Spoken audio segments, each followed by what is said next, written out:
Welcome back to கவிஸ் வீட்டு சமையல்.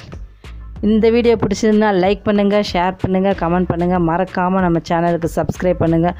பக்கத்தில் இருக்க பெல் பட்டனை ப்ரெஸ் பண்ணுங்கள். இன்றைக்கி நம்ம பார்க்க போகிறது கொத்தமல்லி துவையல். கொத்தமல்லி பொதுவாகவே உடம்புக்கு ரொம்ப நல்லது, சுகருக்கு நல்லது, தலைமுடி நல்லா வளரும். இப்போ இந்த ரெசிபி எப்படி செய்கிறதுன்னு பார்க்கலாம். தேவையான இன்க்ரீடியன்ட்ஸ்லாம் பார்க்கலாம்.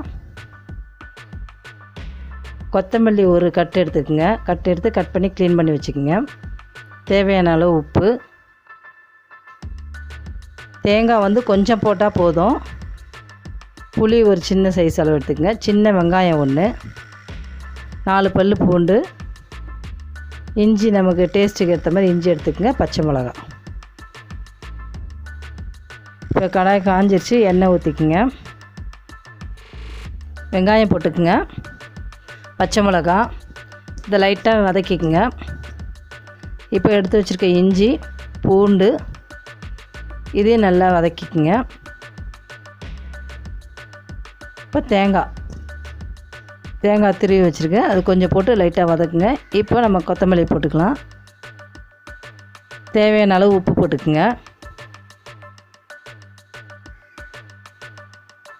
இப்போ நல்லா வதக்குங்க. இந்த சூடுலேயே நம்ம எடுத்து வச்சுருக்க புளியும் சேர்த்துக்குங்க. இது நல்லா வதக்கிட்டு இது ஆறணுன்னே நம்ம மிக்ஸி ஜாரில் போட்டு அரைக்க வேண்டியதுதான்.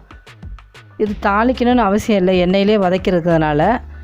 அப்படி நீங்கள் தோசை இட்லி அதுக்கு தொட்டுக்கணுன்னா கொஞ்சம் தண்ணி ஊற்றி தாளிச்சிக்கலாம். இந்த மாதிரி அரைச்சிக்கங்க. இது சாதத்துக்கு, இட்லி, தோசை எல்லாத்துக்கும் நல்லது. இந்த ரெசிபி உங்களுக்கு பிடிச்சதுன்னா லைக் பண்ணுங்கள், ஷேர் பண்ணுங்கள், கமெண்ட் பண்ணுங்கள். மறக்காமல் நம்ம சேனலுக்கு சப்ஸ்கிரைப் பண்ணுங்கள்.